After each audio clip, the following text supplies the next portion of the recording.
Assalamualaikum warahmatullahi wabarakatuh. Robi sabri wa yasri amri menurut data Benesani Kabupaten Bandung. Sebelumnya, mari kita panjatkan puji dan puji syukur kita kepada Allah Subhanahu wa Ta'ala yang mana alhamdulillah di pagi menjelang siang yang cukup cerah ini kita bisa dipertemukan kembali. Terima kasih.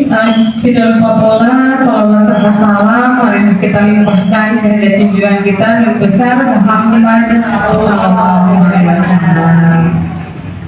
Sebelumnya saya ucapkan terima kasih atas izinnya untuk datang ke sekolah SDS Taman Siswa ini ya Bu ya. Yang saya lihat guru-gurunya luar biasa, potensinya masih muda gitu ya Bu ya, masih semangat, full energi gitu ya Bu ya.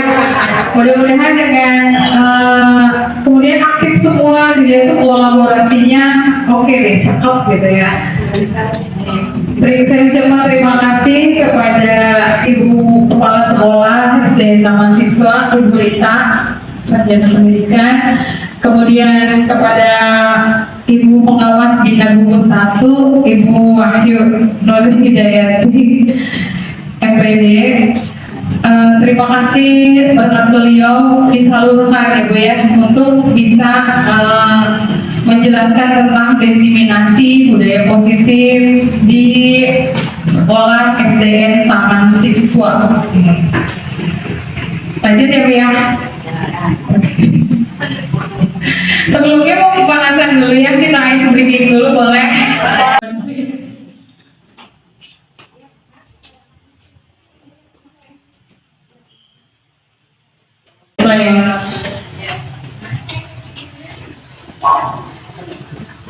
Banyak ya sekarang kalau misalnya untuk membuat anak lebih semangat, salah satunya adalah ice breaking ya. Boleh. Kebetulan dia hari ini kita belajar bersama Cikampek tapi Malaya hasil mencapai tapi masa bahagia dapat ada yang berat ada terbang bersama sampai Papua berdoa.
Pembelajaran dengan paradigma baru.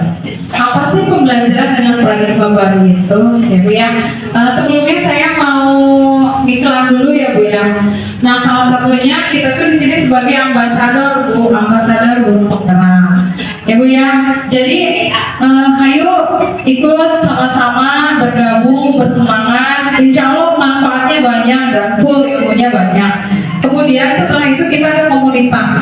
komunitas guru penggerak gitu ya, maupun yang sudah menjadi guru penggerak ataupun kan sedang proses. Kebetulan di sini angkatan 11 baru dibuka, maka ayo kita ikut babarengan sasaran Bu.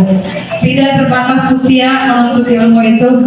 Ya Bu, ada kepala sekolah SD mana yang usianya hampir mau 50 gitu. Jadi masih ya dengan semangat beliau pun sama tetap mengikuti. Lanjut ya Bu ya. Di sini ada pembelajaran dengan paradigma baru. Apa sih pembelajaran dengan paradigma baru? Nah, sudah kita mulai dengan kata-kata paradigma. Paradigma itu apa sih? Ada yang tahu? Ya, terima kasih Ibu cantik. Ya, jawabannya paradigma adalah sudut pandang baru. Jadi dalam zaman misalnya ya ke belakang gitu ya, Bu sekarang mengajarkan renewable budaya ice breaking, cerai gitu ya. Ternyata betul Bu, ketika ada ice breaking itu meningkatkan sensor-sensor otak di kita. Kemudian yang otak-otak yang sedang kaku, ketika sudah digerakkan dia akan menjadi refresh kembali gitu ya. Di sini pembelajaran dengan paradigma baru merupakan pembelajaran yang dirancang berdasarkan prinsip pembelajaran berdiferensiasi. Nah, berdiferensiasi itu apa sih Bu? Dari kata-katanya different ya, berbeda-beda. Jadi di sana pembelajaran berdiferensiasi yaitu para peserta didik belajar sesuai dengan kebutuhannya berdasarkan tahapan perkembangan sesuai dengan teori psikologi modern, yaitu untuk mewujudkan profil pelajar Pancasila. Nah, kira-kira ibu-ibu semua pasti sudah hafal ya, di sini sudah menerapkan kurikulum merdeka kan ya? Kalau bisa profil dimensi profil pelajar Pancasila itu apa aja coba? Oke? Satu. Ya, satu. Bertakwa kepada Tuhan yang Maha Esa. Lanjut ke peserta itunya. Satu, bertakwa kepada Tuhan yang Maha Esa. Yang kedua, ya, kedua, boleh mandiri lah ya. Yang ada itu ketiga, gotong royong. Keempat, berkebinekaan global. Kelima, beraktivitas. Sudah hafal ya Bu ya artinya? Belajar Pancasila, beriman dan bertakwa pada Tuhan yang Esa dan berakhlak mulia, berkebinekaan global, gotong royong mandiri, kreatif dan bernalartitis. Nah, itu dari diharapkan anak-anak mampu memiliki akhlak yang sesuai dengan profil pelajar Pancasila. Salah satunya adalah ketika bisa melaksanakan sholat 5 waktu atau pembiasaan sholat duha di sekolah. Itu merupakan dimensi pertama yang seperti itu. Lanjut next. Nah, ini ada tentang miskonsepsi teori kontrol. Apa sih ya? Apa sih miskonsepsi tentang teori kontrol? Teori kontrol itu sendiri apa coba? Ya, ada kata istilah miskomunikasi. Nah, berarti kata mis itu apa? Ibu mohon maaf, miskomunikasi. Ya, betul, ada salah, betul. Ya, jadi miskonsepsi tentang teori kontrol. Jadi teori kontrol itu berhubungan dengan yang baik-baik ya Bu. Di sini adalah satu, ilustrasi guru mengontrol murid. Jadi pada pembelajaran sebelum kurikulum merdeka bahwa guru adalah mengontrol murid. Kemudian ilusi bahwa semua penguatan positif, efektif dan bermanfaat, gitu ya. Semua penguatan positif, efektif dan bermanfaat. Kemudian ilusi bahwa kritik dan membuat rasa bersalah mampu menguatkan karakter. Nah, ilusi bahwa orang dewasa berhak memaksa gitu. Kadang-kadang kita sebagai orang dewasa khususnya ke anak kita ya, ayo deh cepetan belajar gitu. Kalau nggak belajar nanti bodoh loh, kalau nggak belajar nanti dapat nilai nol loh, kalau nggak belajar nanti ibu gurunya marah loh. Suka seperti itu Bu. Ayo anak-anak masuk kelas, kalau nggak masuk kelas, kalau terlambat kesiangan nanti disuruh lari, ada Bu.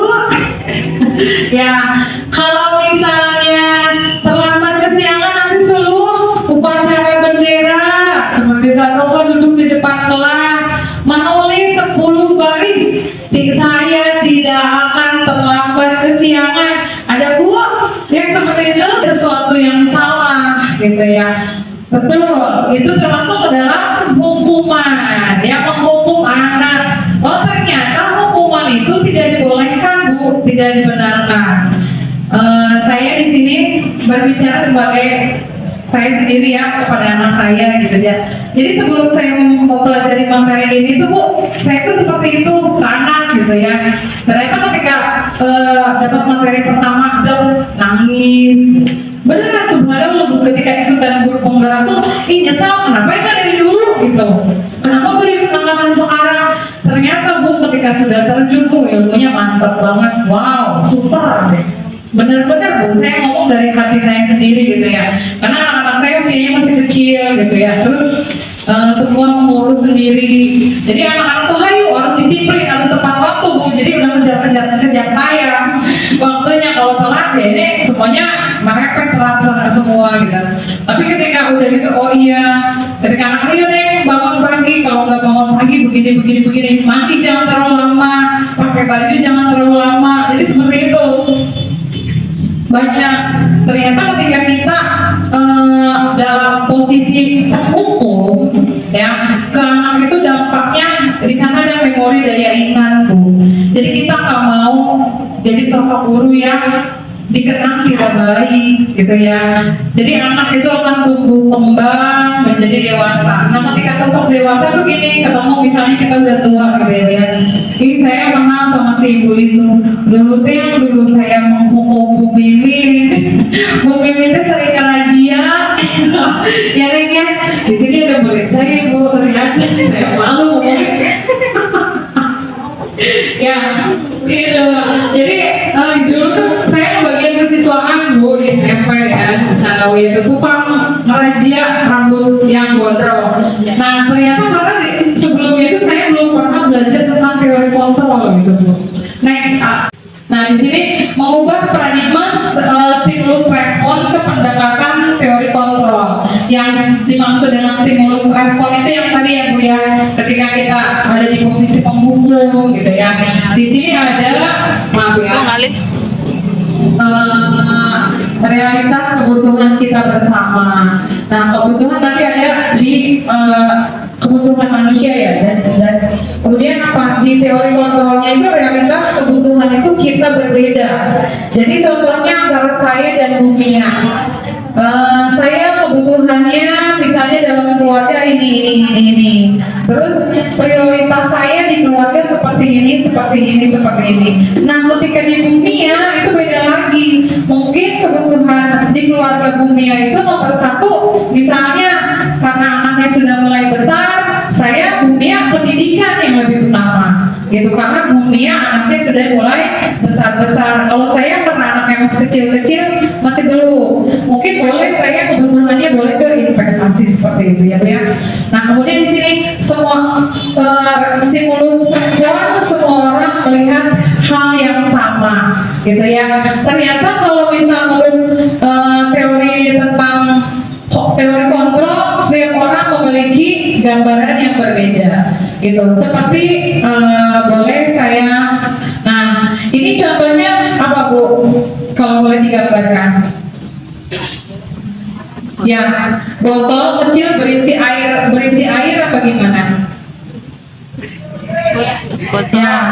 Nah, kalau misalnya menurut tentang stimulus ini ya, respon pasti akan berbicara begini, airnya sedikit, kurang. Nah, beda kalau misalnya dengan menggunakan teori kontrol, akan berbicara itu botol setengah isi. Beda kan? Kalau yang pertama, airnya kurang. Jadi ketika kita berpikir kurang, maka otak kita akan menstimulus kurang. Tidak bisa, gitu ya. Tapi kalau misalnya posisinya teori kontrol, gelas ini setengah isi. Ada bukunya ya, buku bestseller, gitu ya. Kebetulan saya senang baca buku, terutama tentang motivasi kehidupan. Itu akan merubah paradigma kita, pola pikir kita, Bu. Insya Allah, gitu ya. Nah, ketika kita berpikir gelas ini setengah isi, maka stimulus otak kita akan bekerja untuk mengisi kekurangan ini. Oh, ternyata saya kurang ya di bidang misalnya bagaimana saya menciptakan murid-murid yang bahagia. Oh, dari rumah kok memang benar capek. Subuh-subuh tuh harus sudah mulai keprek-keprek prepare rumah. Ketika datang ke gerbang sekolah, Bu, wajah kita harus ceria, gitu ya. Karena saya ngajar kelas 1, Bu, semprot minyak wangi. Itu kok wangi ya? Iya, Bu, kalau udah siang tuh kelas 1 mah kan ada yang cap sebelah keluar. Makanya Bu di negeri mah begitu. Iya, keringetan. Jadi Ibu senang gitu, anak-anak pada ngeluh gitu ya, Bu ya. Jadi lepaskan kan setelah nyampe gerbang apa yang di rumah kita tinggalkan, gitu ya, Bu ya. Ini mah punten bukan ngojek kamari kalau kata Sunda ya, bukan menggurui. Insya Allah Ibu lebih senior, apalagi Ibu kepala sekolah, ilmunya lebih banyak gitu ya. Kemudian Bapak senior yang di belakang sama Ibu juga gitu. Seperti itu ya, Bu ya. Itu tadi paradigma antara teori kontrol dan stimulus respon. Nah, jadi seperti peribahasa bilang, if you think you can, of course you can. Jadi semuanya bukan dari tentang keadaan. Ibu hapunten misalnya di SD Taman Siswa kok fasilitasnya kurang, tidak. Ketika if you think you can, of course you can. Jadi kalau misalnya kamu atau kita berpikir kita bisa, insya Allah kita pasti bisa. Jadi semua itu yang akan mendatangkan siapa pikiran kita, Bu, dari kontrol diri kita. Ternyata bukan orang lain yang mengontrol kita, tetapi yang mengontrol kita adalah diri kita sendiri. By myself, ya we are not each other, bukan yang lain seperti itu. Nah, di sini ada disiplin positif. Apa sih Bu disiplin positif? Ya, sesuatu yang berbau tentang kebaikan ya, positif ya. Contohnya adalah positive thinking juga. Nah, di sini disiplin positif adalah suatu pendekatan untuk menerapkan disiplin dalam diri anak tanpa hukuman. Yang seperti saya bilang tadi ya, dan hadiah. Biasanya kalau kita dihukum dikasih hadiah. Ayo siapa yang nulisnya? Lebih selesai duluan. Ibu kasih pulpen yang cantik dong. Ada LOL-nya. Misalnya seperti itu ya.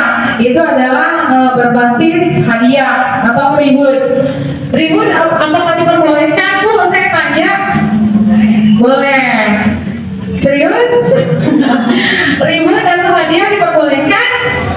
Boleh. Bagaimana kalau misal si posisi anak itu, siswa kita kalau misal sudah ketergantungan reward? Bagaimana, Bu? Kalau misal karena dia sudah ternyata reward atau hadiah jika dilakukan terus-menerus tidak berbuat kebaikan, ya. Di sini positif perlu diterapkan baik dalam lingkungan keluarga maupun di lingkungan sekolah. Nah, mencetak generasi itu tidak hanya sekolah, gitu ya. Sekali lagi ada lingkungan sekolah, lingkungan rumah, lingkungan masyarakat. Semuanya harus bersinergi, saling bekerja sama. Hayu di sekolah anak-anak jangan lupa sholat tepat waktu, jangan lupa taat beribadah, jangan lupa hari di rumahnya tidak digejar, Pak. Nah, di situ Bu, karena sekolah yang pertama adalah rumah, dan ada satu lagi genetik anak itu tergantung ibunya. Makanya dalam Islam adalah salah satu ciri mencari jodoh itu pilihlah istri solihah. Karena perbuatan ibu itu menurun kepada anaknya.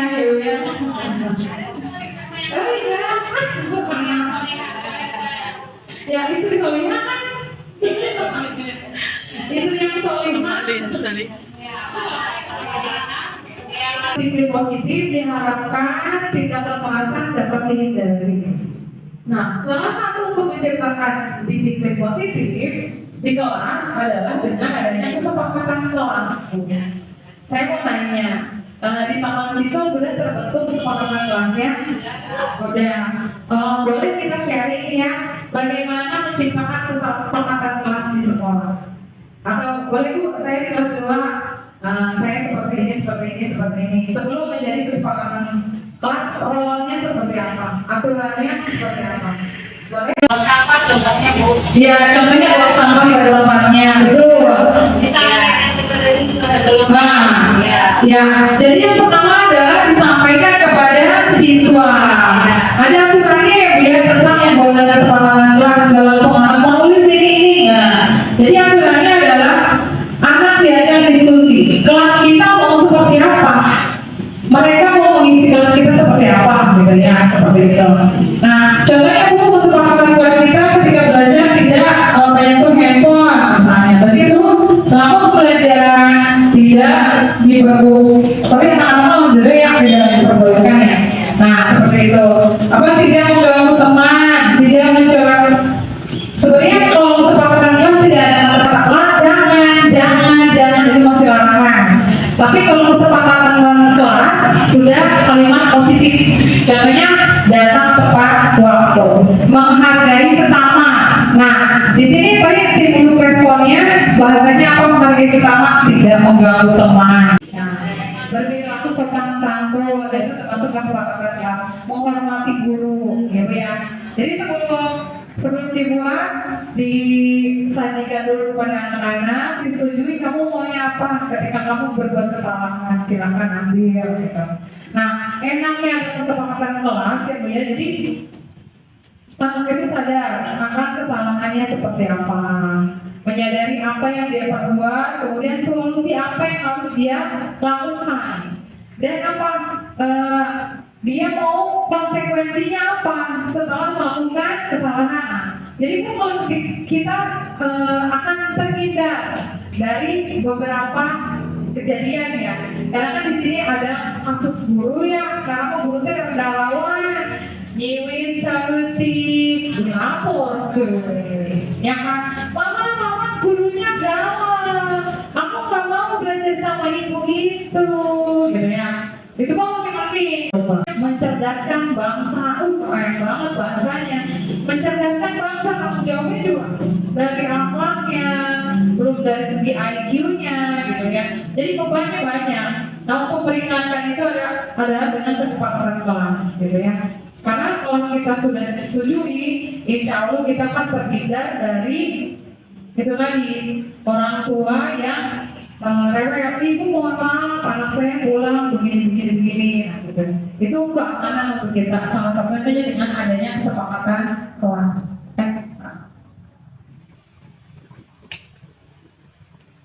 Lanjut.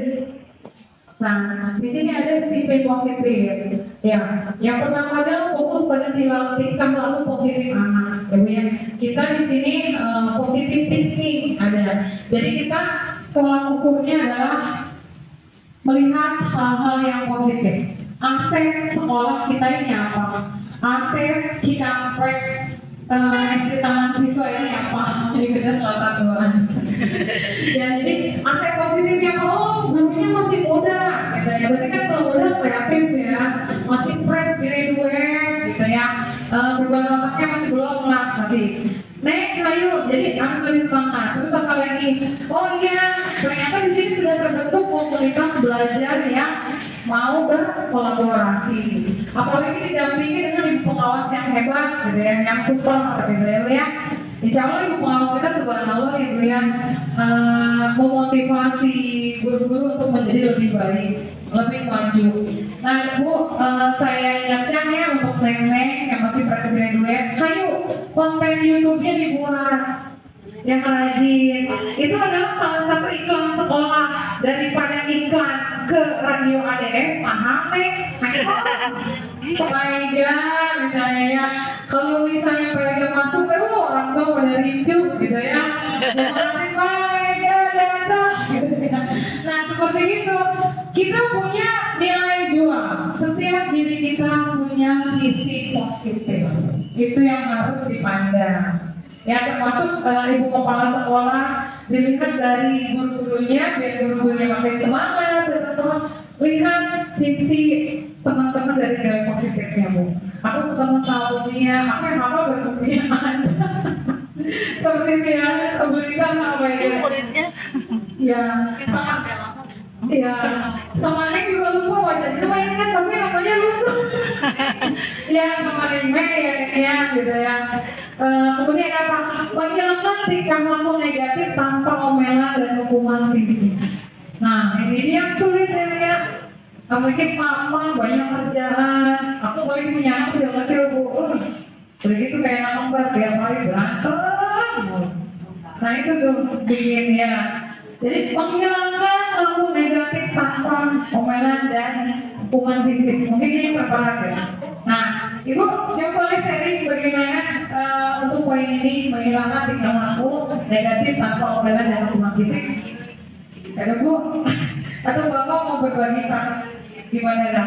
Ke anak? Memberikan contoh ya. Betul sekali Bu Rita, salah satunya adalah memberikan contoh yang baik, suri tauladan yang baik, gitu ya.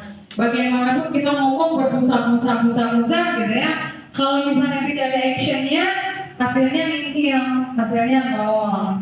Terus apa lagi Bu? Membuat?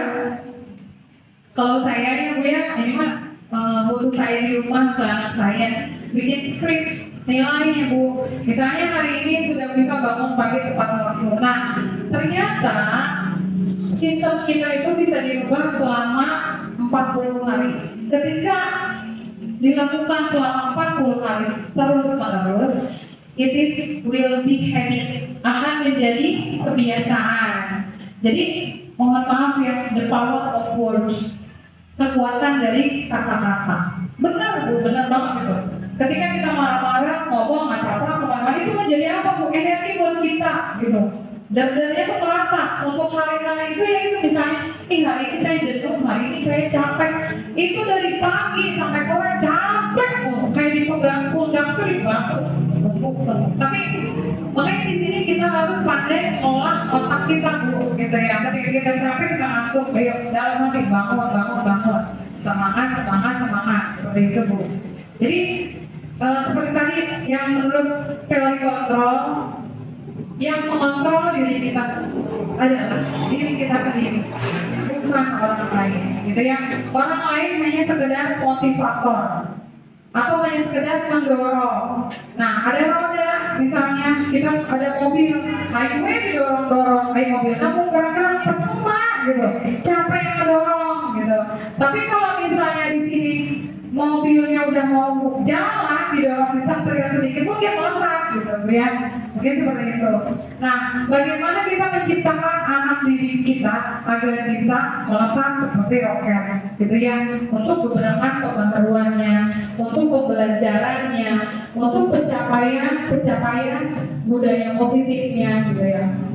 Nah, meyakini bahwa tidak ada anak yang nakal, ya Bu ya. Nah, kadang-kadang kan kita suka kegel, ya Bu ya, apalagi kalau anak kelas bawah, subhanallah, gitu ya, energinya batak, subhanallah, Ibu yang ngajar kelas 1, the best. Benar Bu, Ibu ngajar kelas ini masa kedua, kata ibu pengawasan yang apa sih 7, 9, datang jam 7 selesai jam 9, tapi energinya yang keluarnya luar biasa. Apalagi belum lagi suaranya ya Bu ya. Saya kebetulan ada kelas 1 Bu, di kelas itu hampir 40 siswa. Makanya Bu, kayak saya kayak apa Bu? Kayak tukang makan, bobrok nih. Kalau nggak semangat. Tapi alhamdulillah difasilitasi gitu ya. Semuanya. Nah di sini meyakini bahwa tidak ada anak yang nakal. Kita berpikir positif gitu ya, bahwa anak-anak itu adalah unik. mereka tumbuh dewasa dengan bakat yang masing-masing. Pikiran kita positif, anak memiliki bakat yang berbeda-beda seperti itu. Nah, di sini mengajarkan disiplin dengan cinta dan kasih sayang. Tadi kata ibu bilang ya, ibu kepala sekolah bilang Purita dengan memberikan contoh yang baik. Ya, seperti itu yang seperti anak kita pun sama. Jadi anggap di sekolah itu kita adalah orang tua dari anak-anak kita. Selain di rumah kita punya anak yang tanggung jawabnya bersama Allah ya. Yang saya lakukan ketika itu anak itu udah titipan. Nah kemudian di sekolah pun sama, anak itu adalah titipan gitu Bu. Bagaimana kita menciptakan mereka menjadi peluang yang sukses. Dari sekian ribu anak, ada berapa anak yang nantinya doa-doanya akan nyambung ke kita. Itu yang kita harapkan ya Bu ya. Ya betul, subhanallah susah ya Bu ya. Ikhlas tuh hashtag Bu, kudu ikhlas. Kita capek, energi kita sudah mulai. Pasti ya Bu, namanya manusiawi. Marah itu ada, rasa emosional itu ada. Karena kita juga bukan ikan. Nah di sini bagaimana cara kita mengelola marah dengan baik agar tidak keceplosan. Yang fatal itu ketika rasa marah itu kita tidak bisa mengelola emosi, terjadi hal-hal yang fatal, misalkan memukul anak sehingga terjadi anaknya kecelakaan atau berbekas, orang tuanya tidak terima, ada laporan tuh ujung-ujungnya berwajib datang terus si ibu itu mau melakukan kekerasan misalnya. Kita tidak mau ya Bu ya di sekolah ini melakukan hal yang seperti itu, apalagi kalau SD swasta itu kan harus ada nilai jual ya, harus ada feedback gitu ya, nilai jualnya apa. Nah kira-kira yang mau digali setelah ada kombel bersama Bunda yang mau digali itu seperti apa. Jadi saya minta itu tadi Bu di ruang-ruangnya bikin YouTube sendiri Bu. Nah ketika bersama sekarang banyak ya konten-kontennya, ada TikTok, ada Instagram. Selain kita nanti dapat reward dari TikTok ya, kalau misalnya followersnya banyak, kan kita dapat gaji juga ya. Nah, salah satunya jadi kita niatnya yang dari awal gitu, jangan ke situ dulu lah, karena kita mau bukan public public figure gitu. Nah, niat dari hati ikhlas saya menyebarkan ini karena Allah. Terserah Allah mau membuat saya seperti apa gitu. Next Nah, kesalahan umum yang perlu dihindari, ancam tadi tidak dilakukan. Kadang-kadang kan kita, ayo Molisa buruan, mantan Angges, balik siapa? Misalnya gitu ya Bu, soalnya kalau di negeri itu banyak Bu muridnya. Kalau di sini sekelas berapa Bu? 23 enak lah ya, ngegeros gitu lah ya, gitu. Belum yang udah selesai lari-lari, jadi emosinya bener Bu, gitu ya. Tapi kalau di depan ini harus ada senyum, ibu nggak bisa, misalnya, iya apa, yang mana yang nggak bisa, kita harus senyum gitu ya, sering gitu. Nah, terus sering berkata awas, jangan bolos, jangan datang kesiangan lagi besok ya. Kalau datang kesiangan lagi besok suruh lari 10 kali lapangan gitu. Jangan seperti itu ya, dikasih. Jadi anak ditanya dulu, kenapa kesiangan? Ibu nunggu angkotnya lama. Saya tuh udah dari jam 6 nungguin di depan, tapi gak ada angkot lewat-lewat. Oh, ternyata dia seperti itu. Oh, dari rumah sudah lebih. Jadi menanyakan dulu Bu, akibatnya apa, sebabnya apa, penyebabnya apa gitu ya. Di sini tidak memberi label pada anak gitu ya, bukan pada pelakunya. Contohnya anak yang nggak mengerti, kita udah terangin banyak, tapi itu ngerti gitu ya. Dasar si pelaku. Saya orang Sunda Bu ya. Misalnya ya kalau kita seperti itu kan dulu gitu ya, cepat bodoh-bodoh lagi sih mana misalnya ya. Nah ternyata itu tidak boleh ya. Tadi dibilang the power of words ya. Jadi kekuatan dari kata-kata.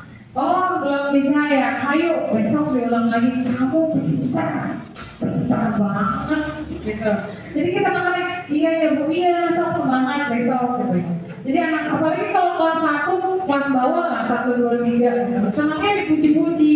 Jadi ketika kita sedang mengeluarkan daya positif gitu ya, senang laporan kayak gini. Ibu-ibu alhamdulillah pulangnya mau belajar, udah mau baca aku 1 halaman. Karena saya kelas 1 tugasnya suruh kirim video baca tuh, semua, apalagi yang untuk khusus. Tapi di swasta kan rata-rata pinter-pinter ya Bu ya. Udah mulai bisa baca ya kan. Nah, jadi nanti Bu solusinya komunikasikan, bikin kesepakatan sekolah. Jadi kesepakatannya itu sangat baik. Ya, untuk kita benefitnya, khususnya untuk guru gitu. Hasilnya untuk bersama, kebaikan bersama gitu ya. Jadi saya ngomong ketika awal pembelajaran lo, ketika kan udah belajar mulai, bisa lah ya, sekian juga kelihatan ini udah bisa baca, ini udah belum, apa anaknya seperti itu. Nah, salah satunya lagi adalah melakukan asesmen diagnostik gitu ya dari awal gitu. Ketika MPLS sudah masuk, kita bakat-bakat anak tuh apa aja, oh ini ternyata di bidang kinestetik, dari cicing. Nah, oh kan dari cicing melupakan masuknya ke kinestetik gitu ya. Oh ini mah suka ngomong, masuknya ke mana? Ya, masuknya ke linguistik, seperti ya lingual ya bahasanya seperti itu. Ya Bu ya, sambil disambil apa-apa. Nah, terus apalagi tadi jadi kesepakatan antara orang tua khususnya saya di kelas 1 ya untuk mempercepat percepatan lancar baca Bu. Saya minta tolong sama ibunya dipanggil ya beberapa. Mama mohon maaf ya. Nanti mah kalau di swasta mah kan beda ya. Maksudnya suka les ke hibah gitu kan gampang ya. Kalau negeri mah susah Bu, rada hese. Gitu ya, ada di sebagian tapi nggak semua. Jadi saya tuh libatkan orang tuanya langsung, mama kumpulin nanti kita bikin grup baru yuk. Ibu kita baru masuk udah ada grup baru, pokoknya mah grupnya keren, kata ya. Jadi kitanya memotivasi gitu mah dengan bahasa yang baik, tidak menyinggung orang tua. Mama, mohon maaf, mama pengen nggak punya anak pintar? Pengen banget tuh, makanya sekolah di sini, misalnya gitu ya. Karena kan SD taman siswa itu udah bagus, gitu kan, seperti itu. Gurunya handal-handal. Nah, mama, ini kan mama belum belajar baca, boleh nggak ngirimin 1 hari naik 1 minggu Bu. 1 minggu pertama 5 baris baca, tapi di video ini dikirim. Nah, kalau bisa ditanya di grup nih, sudah dibimbing mohon maaf mama-mama yang cantik, makmur-makmur, bangga muda, anaknya sudah dibimbing, sudah, laporannya pasti sudah. Tapi kalau dengan diikuti dengan bukti fisik belum tentu. Makanya sekarang ketika tugas harus diikuti dengan bukti fisik. Salah satunya PKG ya Bunda ya. PKG harus ada bukti fisik. Yang seperti itu ya. Jadi kirim ya mah. Alhamdulillah Bu, 3 bulan lancar jaya. Paling tinggal ada sisa 2, 3, 4 gitu. Dan sisa 40 itu seperti itu.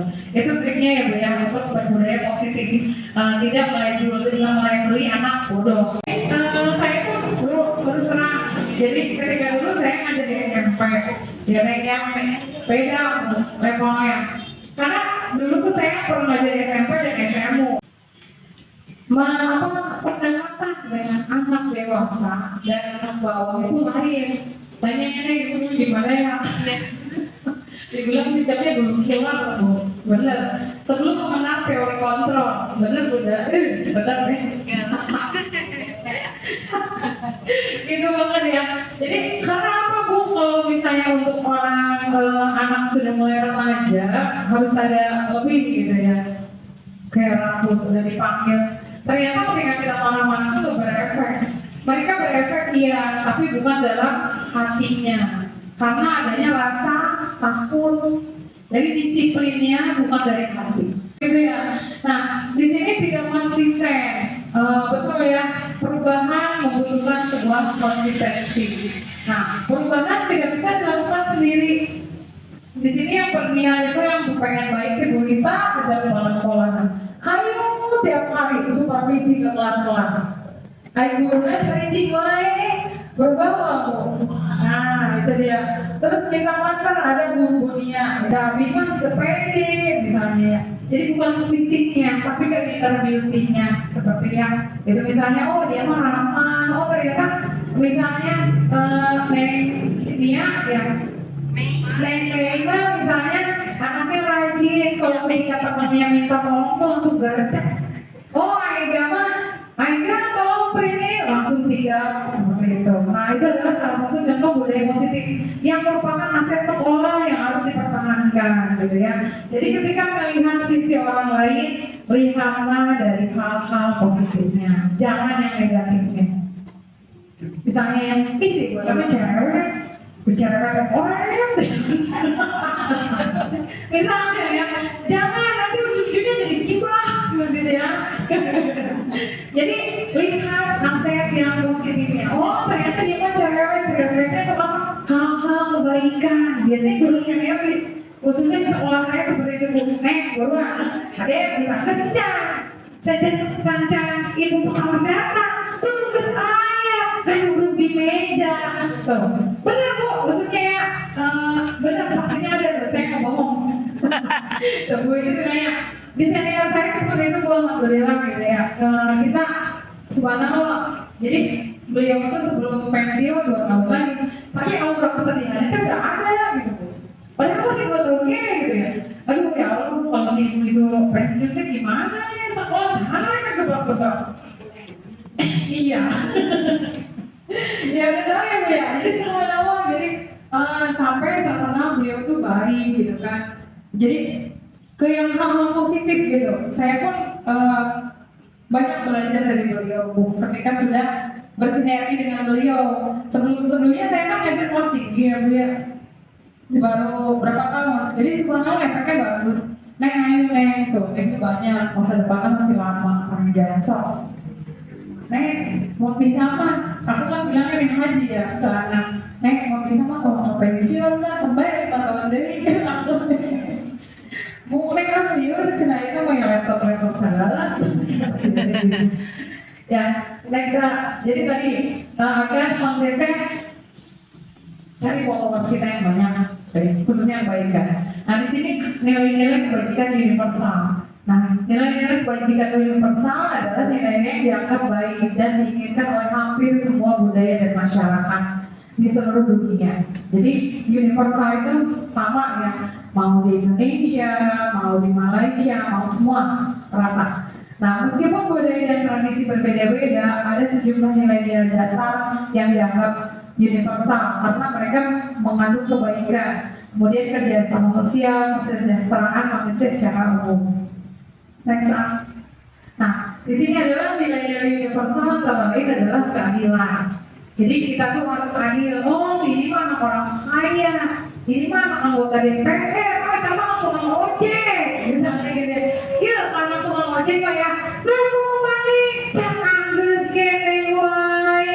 Tiba-tiba kalau yang si kaya mah, nah kita tuh jangan begitu ya, namanya anak mah rezekinya lain-lain. Siapa tahu buat dia itu adalah rezeki berikutnya gitu, menuju kebaikan. Salah satunya lagi, siapa tahu dari doa anak tersebut yang mengantarkan kita ke surga. Yang kita tuh di dunia nggak akan lama. Nek ngomong tadinya, iya pak ya. Siapa tahu ada umur bang, ada yang tahu ya. Siapa tahu saya duluan, mereka belakangan. Kan dari segi usia kan lebih muda, gitu ya bu ya. Jadi usia itu nggak ada yang tahu. Di sini prinsip bahwa setiap individu harus diperlakukan dengan adil, setara, tanpa ada diskriminasi dan ketidakadilan. Kesetiaan, jangan suami istri aja yang setia. Ibu-ibu, ayah mah nanti mau nyandung, jangan ya. Ini aja belum. Jangan ya ayah, gitu ya. Di sini ada setia pada komitmen. Contohnya adalah janji atau nilai-nilai yang penting bagi individu atau masyarakat. Kemudian kebenaran, berbicara dan bersikap jujur dan mengutamakan kebenaran dalam segala situasi. Belas kasihan. Nah di sini kita harus seorang guru harus cinta kasih sayang gitu ya, khususnya anggap aja itu anak kita seperti itu. menunjukkan empati dan prihatin terhadap penderitaan atau kesulitan orang lain, berusaha membantu mereka. Nah, di sini adalah bagaimana cara kita mengetuk hati anak-anak didik kita, contohnya dari kasus Palestina ya. Bagaimana anak-anak kecil menjadi korban bom Brazil. Di situ kita sentuh anak-anak, bagaimana kalau misal kalian berada di sana, apakah bisa belajar dengan nyaman? Apakah bisa sholat dengan tepat waktu gitu? Di sana itu mau sholat, mau makan, mau belajarnya susah, buru-buru sama bom gitu ya. Jadi diketuk hati kita gitu, untuk melihat orang-orang yang kesusahan atau enggak ada teman yang sakit atau enggak misalnya ada korban kebakaran gitu ya. Insya Allah gitu ya. Kalau misal dari hati kita pancarannya baik, semuanya dari hati akan sampai ke hati pula gitu ya. Itu yang saya yakini seperti itu. Kemudian kejujuran, menyatakan fakta bagaimana adanya dan menghindari penipuan dan manipulasi. Ini saya juga mau bertanya ke pengawas bina satu ya Bunda ya. Bagaimana di sini kejujuran menyatakan fakta sebagaimana adanya menghindari penipuan. Nah, saya kan ada bingung gitu ya Bunda. Rada bingungnya ketika ujian, anak-anak tuh dituliskan begini, saya menjawab mengerjakan dengan jujur. Faktanya, nah, baik sistem. Jadi seperti itu ya.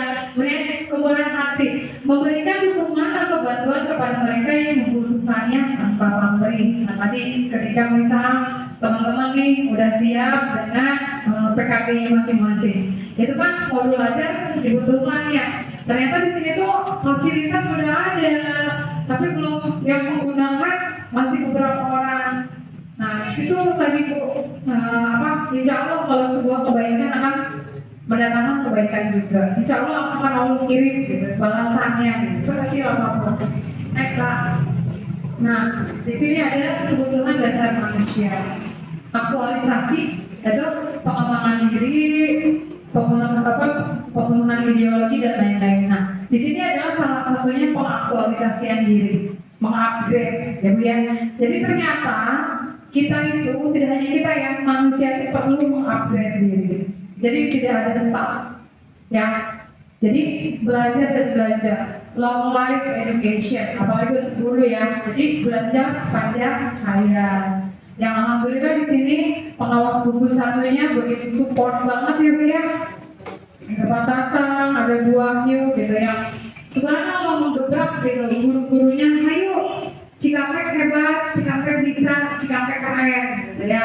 Bisa mencetak generasi-generasi yang hebat gitu seperti itu ya. Jadi balik lagi, ketika kita berbuat sesuatu karena Allah. Ketika semuanya karena Allah, semuanya kan gampang. Kata tadi nggak berapa jadi nggak bilang halayak. Benar, semuanya berawal dari niat gitu. Di situ. Kemudian apa? Penghargaan, yaitu pencapaian status tanggung jawab reputasi. Nah, ternyata Bu, guru-guru pun kayak Bu Muhammad itu dihargai. Alhamdulillah, hatur nuhun Bu Mia sudah bertanggung jawab, gitu ya. Jadi ketika seperti itu Bu Mia hatinya senang. Semalam saya puji gurita sama kayak anak ya. Jadi seperti itu ya. Salah satunya adalah Bunda juga. Jadi ketika beliau nasihat itu Bu, sebenarnya beliau itu tujuannya mah ke kita kan nyuruh gitu. Tapi saya nggak merasa disuruh, benar Bu. Jadi senang gitu kalau bisa mau melakukannya. Karena tujuannya dari hati gitu ya ke situ. Kemudian ada sosial. Ada afeksi, relasi dan keluarga. Tadi ada ya kalau jadi kita salah satunya adalah kebutuhan dasar manusia itu dengan berperan sosial, dan butuh dengan keluarga, butuh dengan tetangga, butuh dengan komunitas, terutama yang baik-baik ya. Jangan sampai seperti sekarang musuhnya spiral lain. Dan yang diviralin itu bukan yang baik gitu ya. Coba sesuatu yang diviralin baik-baik. Jadi bisa membudaya gitu seperti itu. Nah, bad habitnya Indonesia itu seperti itu. Jadi yang diviralin itu hal yang jelek gitu ya. Kemudian rasa aman, keamanan, keteraturan dan stabilitas. Nah di sini bagaimana caranya menciptakan pembelajaran yang aman untuk anak. Pembelajaran yang berpihak pada murid. Apa sih Bu pembelajaran yang berpihak pada murid?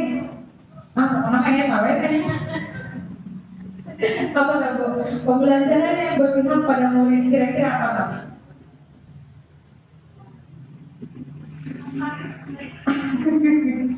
Apa Bu pembelajaran yang berpihak pada murid? Pada anak dan pada zaman, ya Bu ya, itu pembelajaran. Misalnya kita di budaya Karawang, jadi ajarkan seperti budaya budaya main uncing-uncingan. Nah, ternyata ada main uncing-uncingan, main-mainan. Itu Bu termasuk ke dalam pembelajaran berpihak pada murid. Kalau zaman dulu kok banyak sawah ya, anak-anak diajak ke sawah seperti itu ya.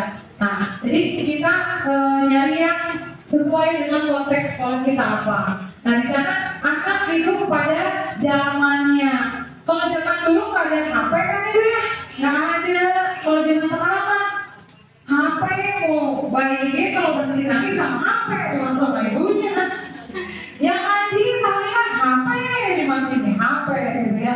Jadi kita tidak bisa menolak teknologi ya. Yang pasti teknologi itu akan berkembang sesuai dengan zamannya.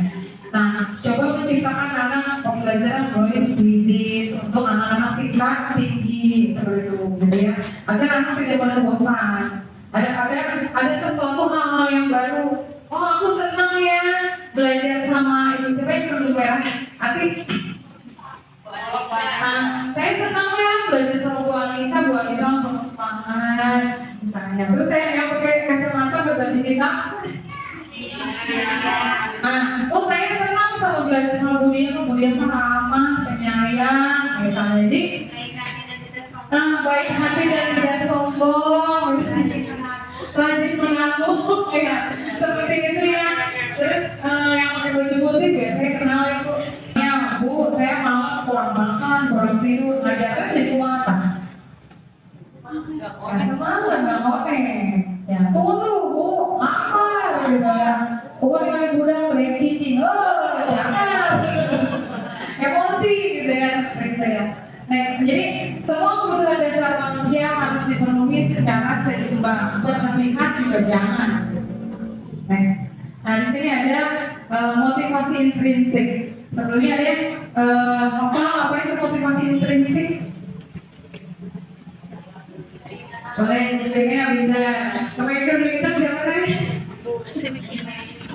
Benar, ya. Motivasi intrinsik, motivasi yang timbul dari dalam hati. Kemudian ada motivasi ekstrinsik. Ekstrinsik itu adalah lingkungannya. Nah, ternyata power yang terbaik, kekuatan yang terbaik ketika munculnya motivasi intrinsik. Nah, di sini peran guru adalah bagaimana cara kita menggugah, menggali agar motivasi intrinsik itu tumbuh dari siswa, bukan karena paksaan guru. Kamu harus belajar, kata siapa? Kata Bu Neng, biar apa? Biar pintar, bukan kata Bu Neng lagi. Kamu harus disiplin supaya gedenya jadi pilot, jadi tentara. Kata siapa? Kata Bu Rita. Bukan ya Bu ya, tapi si anak tumbuh dari dasar hati sendiri. Nah, kenapa kamu rajin belajar? Ya Bu, masa depannya saya pengen jadi baik. Ke depan saya pengen jadi anak soleh-solehah yang bisa mengantarkan orang tua ke surga. Subhanallah banget ya. Kalau kecil udah mindsetnya ke situ gitu ya. Nah di sini ada sifat semula jadi untuk belajar. Nah di sini jadi anak itu berubah, tidak ada yang tak dia aja. Ada kelas 1, kelas 2, kelas 3-nya pintar ranking 1 terus. Bisa-bisa nanti kelas 4, 5 ada turunnya juga. Jadi tidak ada semuanya tadi, tidak ada anak yang bodoh, tidak ada anak yang diam saja. Si Ibu pintarnya ranking dari jiwa. Tidak, jadi setiap anak itu mengalami perubahan, gitu ya. Nah, di sini bagaimana peran guru agar bisa memotivasi agar anak selalu ada di nilai atas, nilainya good, akhlaknya good, gitu ya, semuanya. Bagaimana? Bu udah ngomong kok bebannya dia, praktek mah ese, Leres tuh Bu? Ya, nah bagaimana teman saya juga mau nanya, Bu, saya kan gurunya guru muda ya Bu ya. Coba Bu, berbagi ilmu. Neng, menurut Bu Neng gimana? Budaya positif ini ada di sekolah. Saya beberapa kali ibu melakukan budaya positif itu agar bisa dilaksanakan harus dengan praktek ibu. Karena kita membaca hanya 10% yang kita akan melihat hanya 10%. 80% yang kita bisa terlaksana itu ketika kita bersama-sama melakukannya dengan melaksanakan. Jadi misalnya kita supaya guru-guru itu rajin, mungkin kita juga sama-sama datang di awal seperti itu, memberikan contoh dan sama-sama melaksanakan biar budaya positif itu dapat dilaksanakan di sekolah. Dilanjut ya Bu ya, ketahuan. Lanjut ya Bu ya, tadi udah ada motivasi intrinsik, motivasi yang datang dari dalam pribadi. Nah tadi bilang, seperti yang Bu Rita bilang, sebagus apapun program, sebagus apapun kualitas sekolah ya, kalau misal motivasi intrinsiknya kurang, susah Bu untuk mencapai nilai 100% ya. Nah jadi bagaimana caranya tadi memberikan budaya positif ke lingkungan sekolah? Salah satunya yang seperti Bu Rita sampaikan tadi adalah dengan cara menggenggam, saling berkolaborasi. Jadi tidak akan bisa berdiri sendiri. Bu Mia sendiri, Pak Ega sendiri, Bu Anissa sendiri, Bu siapa teh? Bu Hani sendiri nggak bisa. Kalau ternyata semuanya akan terbentuk dengan baik jika bisa berkolaborasi. Salah satunya adalah stakeholder sekolah. Kemudian tadi saya sudah berbincang-bincang dengan Bu Rita ya, kepala sekolah SD yang tangan siswa ini. Kalau di stakeholdernya kan sudah dibuka Bu, pintu teh lebar-lebar katanya gitu ya. Dan di sini bagaimana motivasi gurunya? Saya bilang lagi ya Bu ya, motivasi intrinsik itu lahir dalam diri pribadi. Jadi apa yang kita mindsetkan itu adalah subhanallah Bu, ketika kita ikhlas ya, balasannya itu tahingga, bukan 10.000, bukan 1 juta, bukan 1 miliar, bukan tahingga. Saya merasakan Bu, Neng mau ngomong kok bebari, saya mau merasakan mah misalnya. Subhanallah Bu, ketika semuanya diserahkannya pada Allah, niat kita ikhlas, itu semuanya melesat dan hasilnya luar biasa. Itu baru saya ya Bu ya. Bukan berarti saya di sini menjadi lebih pintar, enggak Bu, saya juga sama, masih belajar dari yang senior gitu ya. Kemudian apa? Mengambil tindakan tanpa mengira tuh di sini, mengira ganjaran. Yang saya bilang tadi, saya mah yang ngajar budang-budang anu beunghar weh, nggak dapat kadonya banyak, sabeca misalnya ya. Tapi insya Allah ya di tangan siswa mah enggak seperti itu ya. Jadi di sini tadi, siapa tahu potensi bakat-bakat anak itu karena tadi kita harus adil, tidak membeda-bedakan. Di sana ada kesepakatan kelas berseragam, menggunakan seragam sekolah. Fungsinya untuk apa? Agar tidak membeda-bedakan si kaya dan si miskin. Kita peranan guru baik kepada seluruh siswa. Harapan kita, anak didik kita mendoakan kita, ya doa dari mereka. Insya Allah ya, apalagi Bu Rita sudah mengajar lama. Ibu yang senior di belakang, siapa Bu? Bu Yani udah berapa lama Bu? Nggak ulang? Tuh. Nah, sebenarnya Bu Yani sudah bisa mencetak generasi-generasi rohani gitu ya. Banyak lulusan-lulusan yang sekarang sudah bekerja, sudah rumah tangga, bahkan anaknya sekolah lagi di sini. Ya, ada kan? Oh, contohnya Bu Mi. Dulunya mulai di sini, murid Bu Yani sekarang jadi partnernya, anaknya juga sekolah di sini tuh. Subhanallah gitu ya. Bisa menciptakan generasi dari siapa coba Bu Mia? Cupang lantarannya, kalau kata Sundanya, bahasa Indonesianya perantara ya. Perantaranya bagaimana sebenarnya dari Bu Yani seperti itu ya. Nah di sini apalagi motivasi intrinsik. Ternyata motivasi intrinsik itu tidak bisa berdiri sendiri juga ya. Ketika kita ingin melakukan perubahan yang baik, di sini ada motivasi ekstrinsik atau motivasi dukungan dari luar. Yaitu motivasi yang diwujudkan daripada faktor persekitaran atau lingkungan sekitar gitu ya, dimana habit lingkungan sekitar itu bagus. Contohnya kalau budaya di Peru kan, di perumahan itu budayanya tepat waktu, disiplin, anak-anaknya sore itu udah pada ngaji, jamnya udah teratur gitu ya. Terus apalagi murid belajar berusaha untuk mendapatkan ganjaran yang nyata. Ini apa sih Bu? Kok ada ganjaran yang nyata? Nah, di sini salah satu contohnya ganjaran yang nyata. Kalau bisa kita makan cabai kerasa langsung pedasnya ya kan, seperti itu. Tapi kalau di dunia pendidikan, Bu, investasi namanya. Kita belajar hari ini akan diambil ganjaran yang nyatanya bisa 10 tahun kemudian atau 15 tahun kemudiannya. Nah, salah satu ganjaran yang nyatanya lagi apa? Proses pembelajaran. Ketika anak yang mau belajar kemudian dengan kontinu lama-lama menjadi bisa ada hasilnya yang nyata. Yang tadi cerita Bu Rita, anak saya baru belajar B aba S oso. Bu, setelah huruf B apa Bu? Setelah huruf S apa Bu? 1 bulan seperti itu. Dua bulan apa berikutnya pasti sudah berkurang. Mereka sudah bisa. Ya. Next Pak. Nah di sini ada identitas gagal dan identitas sukses. Kita mau pilih yang mana gitu? Identitas gagal apa identitas sukses? Jadi tadi semuanya ada pada diri kita sebagai pemangku kebijakan. Kita pengennya ke yang mana nih gitu, bukan oleh orang lain, tapi unsur faktor dari dukungan diri kita pribadi. Kita maju dari diri kita sendiri, bukan dari orang lain. Orang lain hanya memotivasi. Nah, identitas gagal hukuman. Murid, anak belajar menyembunyikan kesalahan. Nah, di sini ya, mencoba mengontrol anak dengan penguatan negatif. Misalnya membayar imbas kesalahan. Contohnya, ayo kamu sholat. Nanti kalau nggak sholat ibu hukum nih ya. Pakai apa? Misalnya berdiri. Seperti itu. Ayo kamu besok hafalan perkaliannya. Kalau nggak bisa, nanti berdiri di depan kelas. Nah, itu salah satu ke dalam hukuman ya yang sekarang tidak diperbolehkan. Kemudian dampak pada murid, marah, merasa bersalah, rendah diri, mengasingkan diri gitu.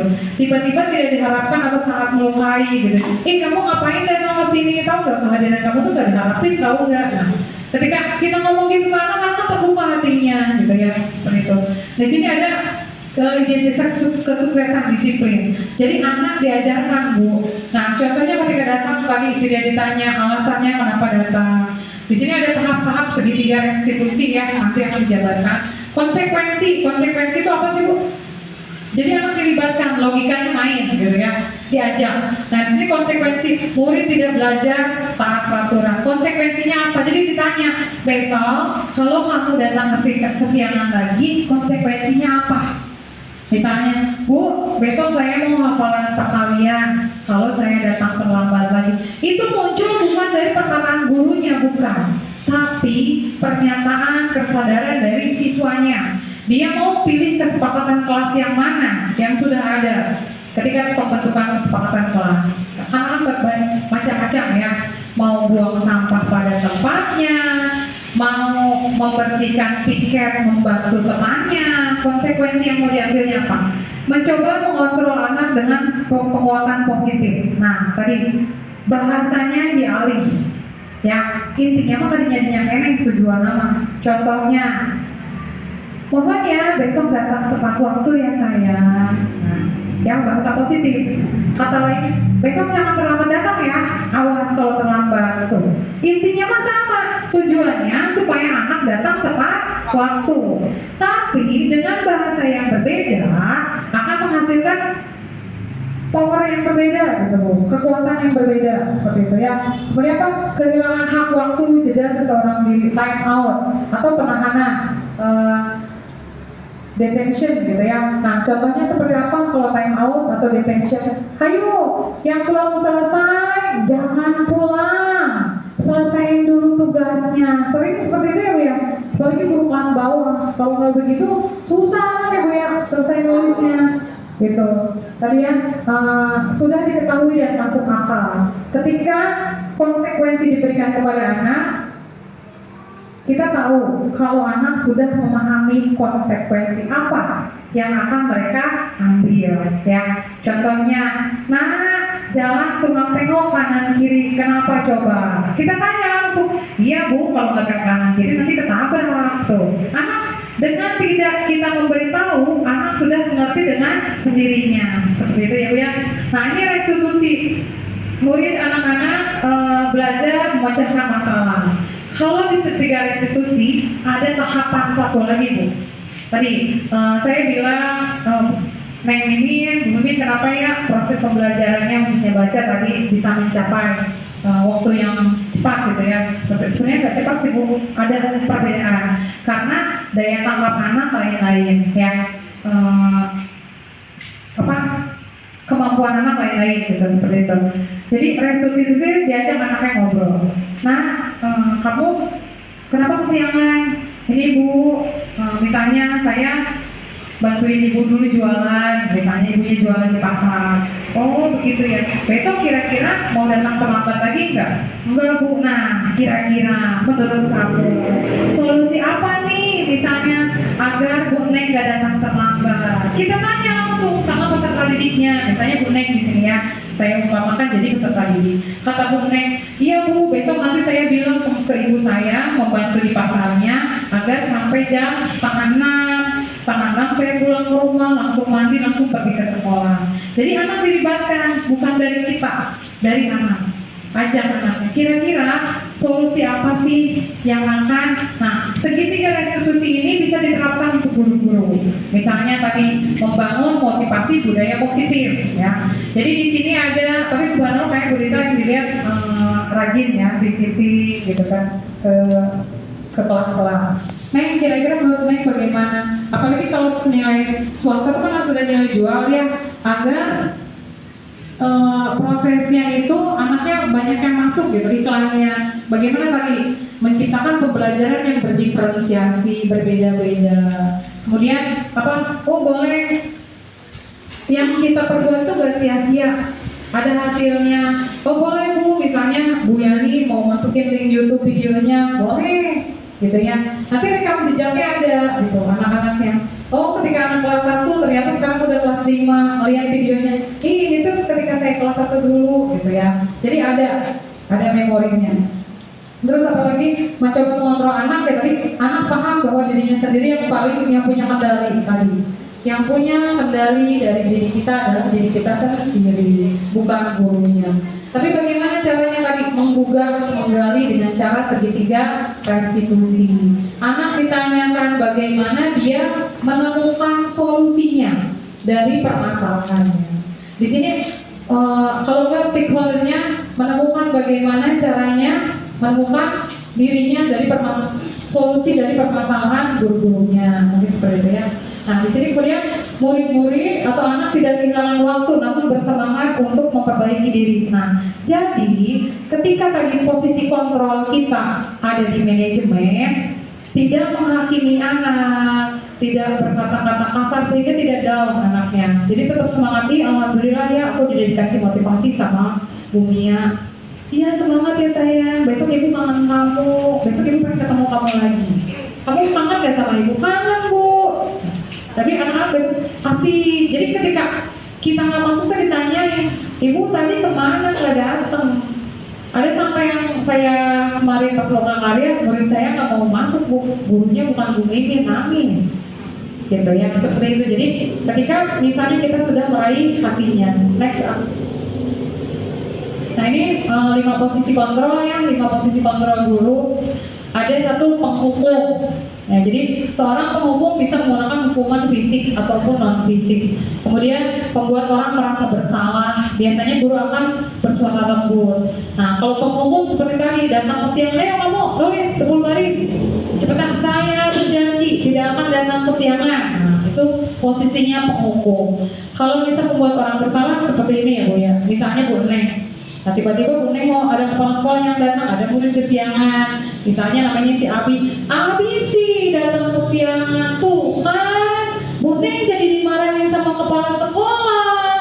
Abi kasihan gak sama Bu Neng? Nah, jadi mau seolah-olah menyalahkan anak itu membuat orang merasa bersalah. salah. Jadi anaknya ngeluh, "Wah, ibu maafin aku," gitu ya. Sebenarnya. Kemudian merasa teman, sebagai teman. Guru pada posisi ini tidak menyakiti murid, namun akan tetap berupaya mengontrol murid mulai dari persuasi. Nah, kalau teman itu diajak diskusi gitu ya, lebih ini lagi, lebih baik lagi.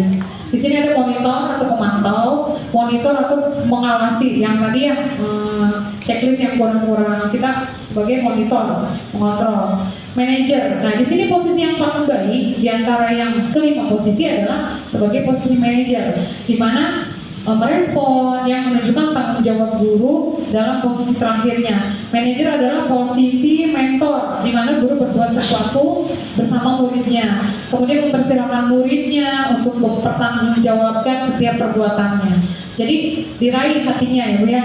Kemudian mendukung muridnya agar dapat menemukan solusi. Nah, menemukan solusi dari masalah yang sedang dihadapi. "Ibu, mohon maaf, aku nggak sekolah." "Kenapa nggak sekolah?"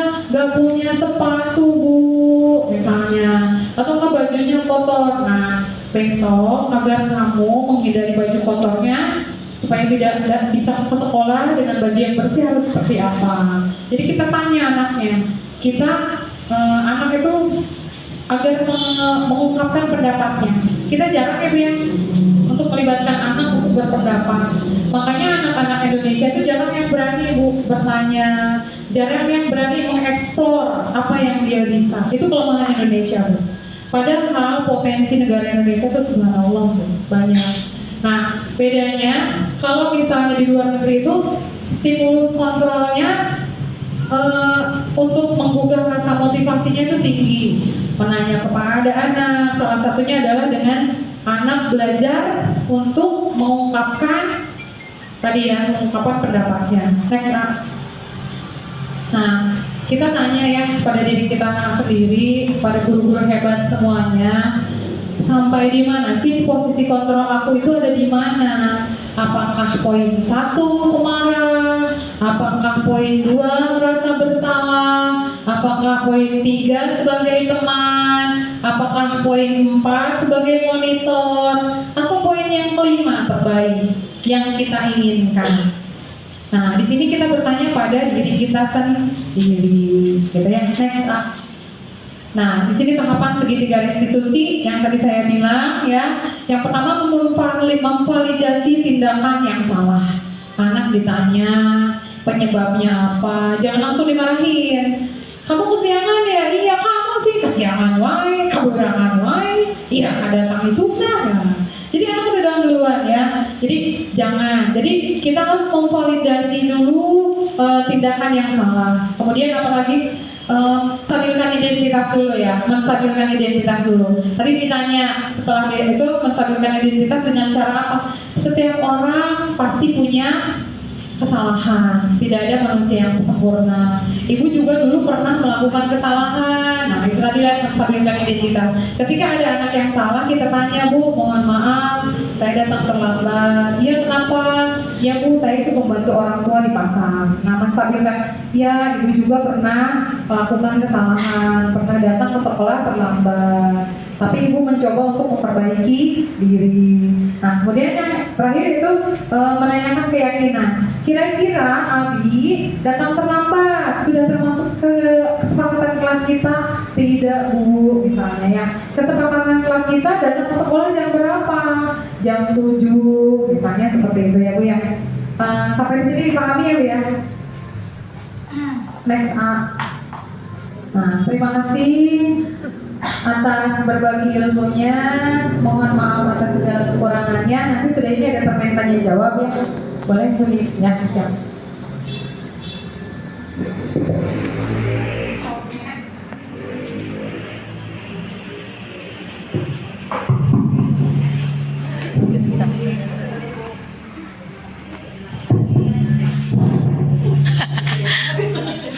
Kencang udah. Oh, gak ada tapi suaranya. Terima kasih Ibu Nuni atas materi yang diberikan. Sesi selanjutnya sesi tanya jawab. Ada yang mau bertanya? Ayo, Ibu Mai, silakan. Ibu tadi kan membahas tentang menciptakan budaya positif. Jadi saya kurang tahu apa sih bagaimana cara kita menciptakan budaya positif di lingkungan sekolah. Bagaimana ya Bu? Terima kasih Bu Mai. Pertanyaan berikutnya. Pertanyaan berikutnya siapa? Boleh silakan. Boleh.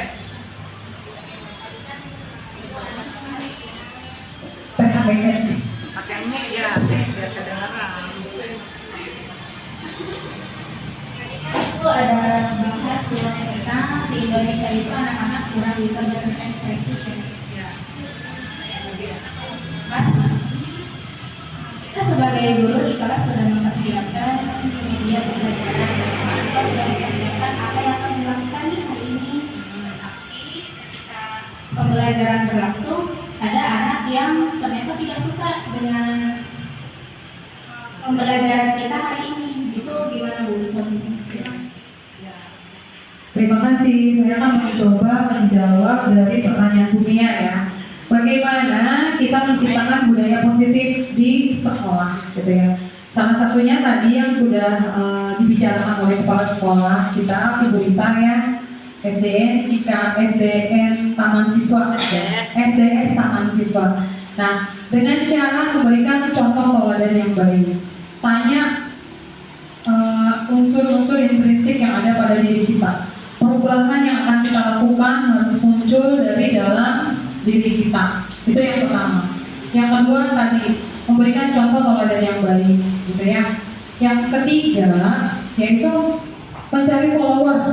Nah, tadi mendekati kira-kira oh Bu Rita ini kliknya sama siapa? Misalnya sama Bu Yani, sama Bu Neng, sama Bu Anissa, boleh. Nah, nanti bergerak dari 3 orang lagi. Semuanya Bu tidak akan proses dream gitu ya, langsung jadi tidak. Tapi semuanya berproses. Ya. Nah, di sini tadi saya bilang tidak menitik beratkan pada nominal ya, semuanya karena Allah. Insya Allah semua kebaikan yang niatnya ikhlas akan Allah ganjar dengan pahala yang berlipat. Ganjarannya luar biasa gitu. Yang kita yakini kalau misalnya kita melihat nominal Bu, saya insya Allah akan mendapatkan uang 400.000. Bagaimana kalau misalnya ketika Allah menggantinya jadi 7 miliar gitu ya. Jadi semua kebaikan bernilai tak hingga ya. Aduh, jadi insya Allah berniat yang baik, semuanya dari yang baik gitu ya. Hasilnya kalau misalnya saya rasakan ilmunya sangat bermanfaat. Ibunya ngedep, namanya ke hati. Benar Bu, yang saya tadi yang super berubahnya hampir 180 derajat gitu ya. Jadi merubah pola mindset gitu. Next, bagaimana ketika misalnya pertanyaan kedua yang dari Bu Anissa, Bu Neng, bagaimana saya sudah menyiapkan media pembelajaran yang menarik, gitu ya, menyenangkan, tetapi ketika dia di sekolah anak nggak suka, gitu ya, seperti ini, ya, ada salah satu anak yang nggak suka, gitu. Nah, di situ kita bisa menerapkan tadi pembelajaran berdiferensiasi. Kita tuh punya bank nih, bank data anak, gitu ya. Kalau misalnya dokter punya bank data pasien, ya, oh ini pasien ini kenapa ke dirinya ini, gitu. Ternyata kita punya bank data siswa yang tadi anak kecakapan kinestetik, linguistik, ya, dan sebagainya seperti itu. Jadi ketika kita punya data bank diagnostik, gitu ya, kita enak buat implementasi berikutnya, gitu ya. Nah, nanti enaknya bank data diagnostik itu diserahkan ke kelas berikutnya. Kalau saya, jadi gambarannya diceritain ke guru kelas 2-nya. Dan rata-rata kalau biasanya mas suka nanya, anak ini kelebihannya apa? Ini apa? Ya, ditanya dulu gitu, seperti itu. Jadi nanti kita ngiriannya kurang-kurang. Ya, jadi yang tadinya dari kelas 1 kurangnya tinggal 50%, diperbaiki di kelas 2 jadi 30%. Tadi menggunakan pembelajaran berdiferensiasi. Berdiferensiasi itu bukan ini, jadi daya skillnya berbeda-beda, nah, seperti itu. Jadi masih tugasnya jangan banyak-banyak, gitu ya. Mungkin itu Bu. Mungkin ada 2 pertanyaan lagi. tentang miskonsepsi. Jadi apa sih yang dimaksud dengan miskonsepsi itu? Boleh. Langsung dijawab. Oh boleh nggak? Ada lagi yang lain? Satu dulu bisa ya. Bu Anissa.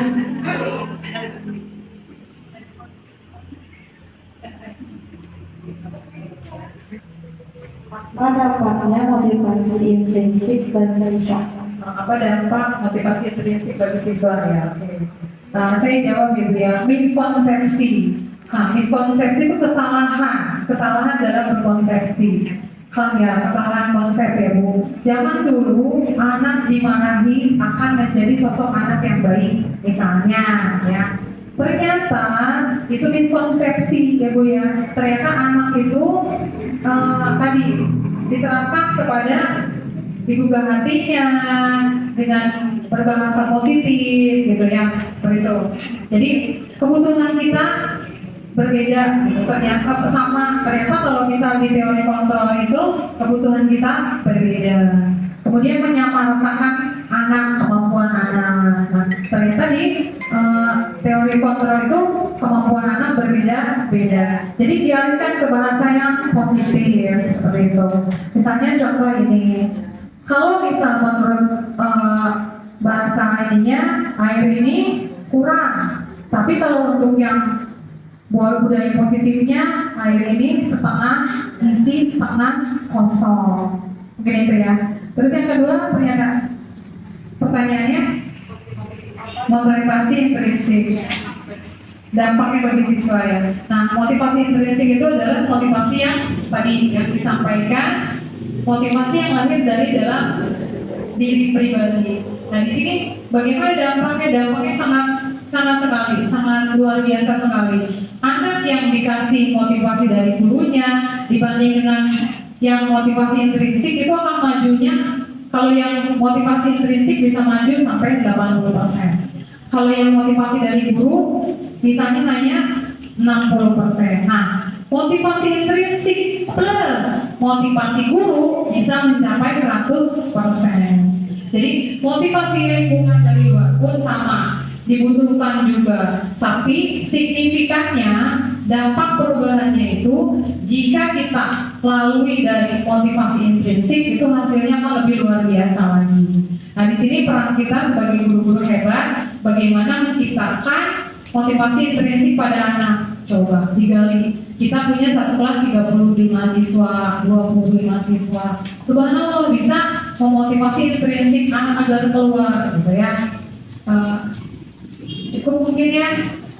Terima kasih kepada semua rekan kepala sekolah, SDN Taman Siswa, seluruh guru-guru SDN Taman Siswa, kemudian pengawas Bina Buku 1, Ibu Wahyu Nur Hidayati MPD yang saya hormati dan saya cintai, kemudian rekan saya Ibu Fitri Ayu Erawati dan semuanya. Mudah-mudahan penyampaian desiminasi budaya positif ini bermanfaat. Saya di sini bukan menjadi yang lebih baik ya Bu ya, kita sama-sama gitu ya. Akhirul kalam, wassalamualaikum warahmatullahi wabarakatuh. 1, 2, 3. Taman Siswa.